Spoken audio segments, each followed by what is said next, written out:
Book 2, The Argument. The consultation begun, Satan debates whether another battle to be hazarded for the recovery of heaven. Some advise it, others dissuade. A third proposal is preferred, mentioned before by Satan, to search the truth of that prophecy or tradition in heaven concerning another world and another kind of creature, equal or not much inferior to themselves, about this time to be created. Their doubt who shall be sent on this difficult search. Satan, their chief, undertakes alone the voyage, is honored and applauded. The council thus ended, the rest betake them several ways, and to several employments as their inclinations lead them, to entertain the time till Satan returns. He passes on his journey to hell gates, finds them shut, and who sat there to guard them, by whom at length they are opened, and discovered to him the great gulf between hell and heaven. With what difficulty he passes through, directed by chaos, the power of that place, to the sight of this new world which he sought.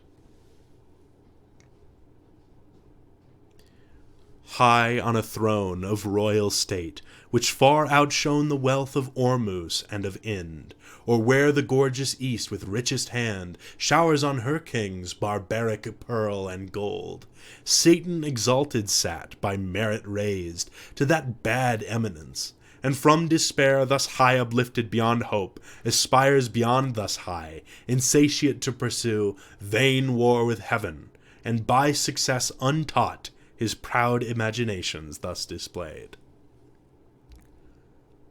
Powers and dominions, deities of heaven, for since no deep within her gulf can hold immortal vigor, though oppressed and fallen, I give not heaven for lost.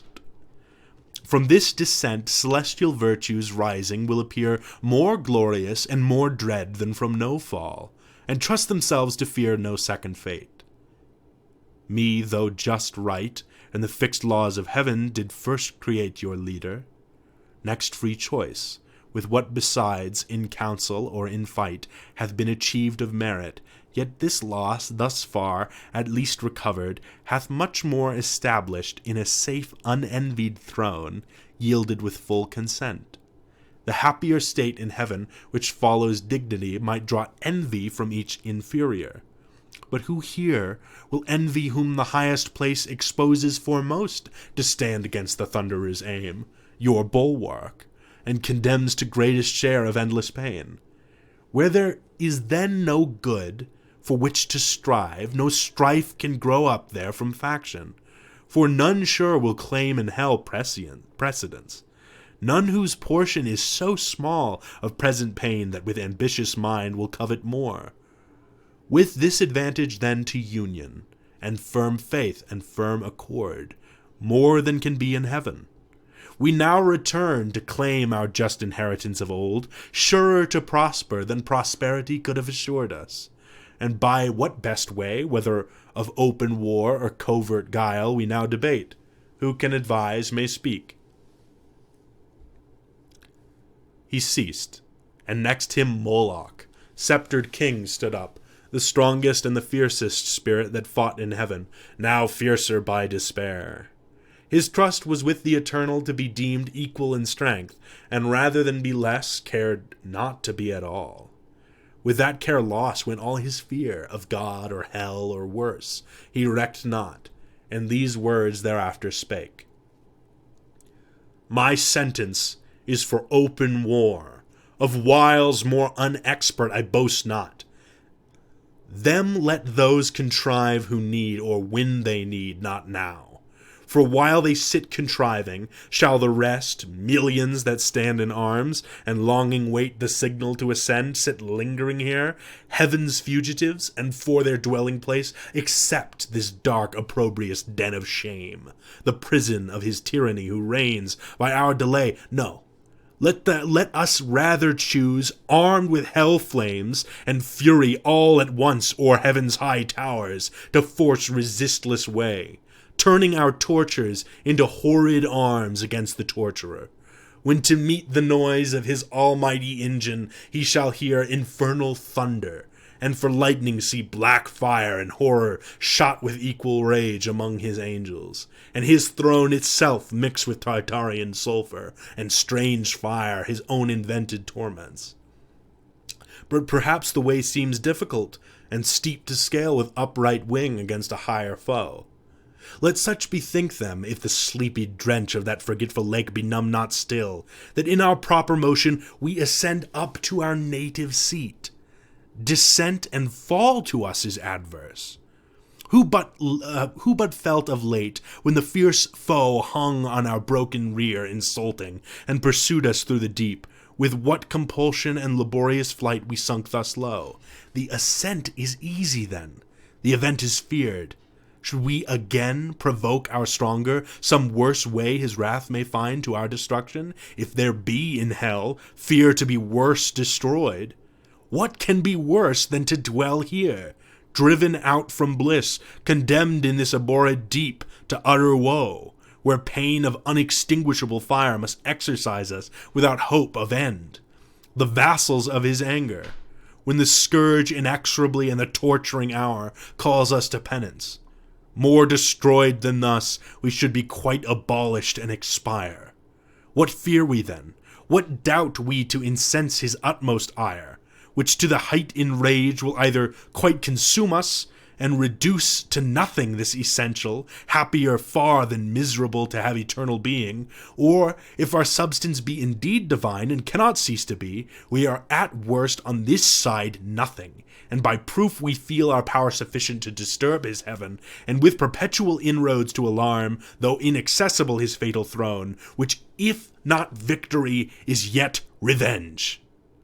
He ended frowning, and his look denounced desperate revenge and battle dangerous to less than gods. On the other side rose Belial, in act more graceful and humane. A fairer person lost not heaven. He seemed for dignity composed and high exploit, but all was false and hollow, though his tongue dropped manna, and could make the worse appear the better reason, to perplex and dash maturest counsels. For his thoughts were low, to vice industrious, but to nobler deeds timorous and slothful. Yet he pleased the ear, and with persuasive accent thus began. I should be much for open war, O peers, as not behind in hate, if what was urged main reason to persuade immediate war did not dissuade me most, and seemed to cast ominous conjecture on the whole success.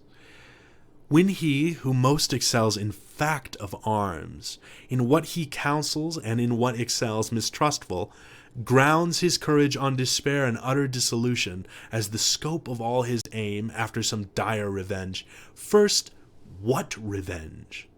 The towers of heaven are filled with armed watch that renders all access impregnable. Oft on the bordering deep encamp their legions, or with obscure wings scout far and wide into the realm of night, scorning surprise. Or could we break our way by force, and at our heels all hell should rise with blackest insurrection to confound heaven's purest light? Yet our great enemy, all incorruptible, would on his throne sit unpolluted, and the ethereal mold, incapable of stain, would soon expel her mischief and purge off the baser fire, victorious. Thus repulsed, our final hope is flat despair. We must exasperate the almighty victor to spend all his rage, and that must end us. That must be our cure, to be no more. Sad cure. For who would lose, though full of pain, this intellectual being, those thoughts that wander through eternity, to perish rather, swallowed up and lost in the wide womb of uncreated night, devoid of sense and motion?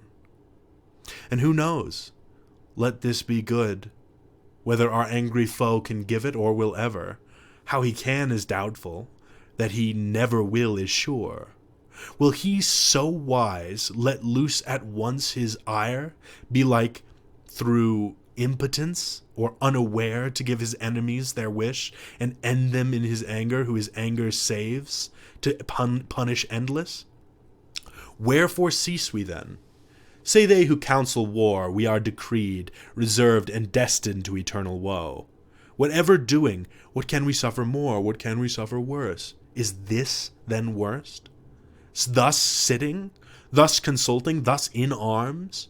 What, when we fled amain, pursued and struck with heaven's afflicting thunder, and besought the deep to shelter us? This hell then seemed a refuge from those wounds. Or when we lay chained on the burning lake, that shore was worse. What if the breath that kindled those grim fires, awaked, should blow them into sevenfold rage and plunge us into the flames? Or from above should intermitted vengeance arm again his red right hand to plague us? What if all her stores were opened, and this firmament of hell should spout her cataracts of fire, impendent horrors threatening hideous fall one day upon our heads, while we, perhaps, designing or exhorting glorious war, caught in a fiery tempest, shall be hurled, each on his rock transfixed, the sport and prey of racking whirlwinds, or forever sunk under yon boiling ocean, wrapped in chains, there to converse with everlasting groans, unrespited, unpitied, unreprieved, ages of hopeless end. This would be worse. War, therefore, open or concealed, alike my voice dissuades.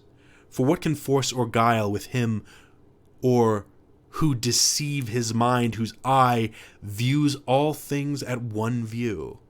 He from heaven's height all these our emotions vain sees and derides.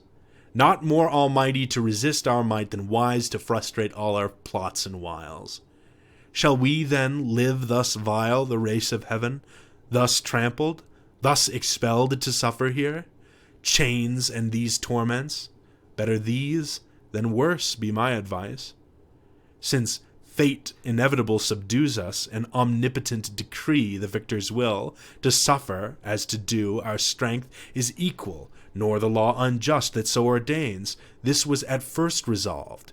If we were wise against so great a foe contending, and so doubtful what might fall, I laugh when those who at the spear are bold and venturous, if that fail them, shrink and fear what yet they know must follow, to endure exile or ignominy or bonds or pain, the sentence of their conqueror. This is now our doom, which if we can sustain and bear, our supreme foe in time may much remit his anger, and perhaps, thus far removed, not mind us not offending, satisfied with what is punished. Whence these raging fires will slacken, if his breath stir not their flames. Our purer essence then will overcome their noxious vapor, or inured not feel, or changed at length, and to the place conformed in temper and in nature, will receive familiar the fierce heat, and void of pain. This horror will grow mild, this darkness light.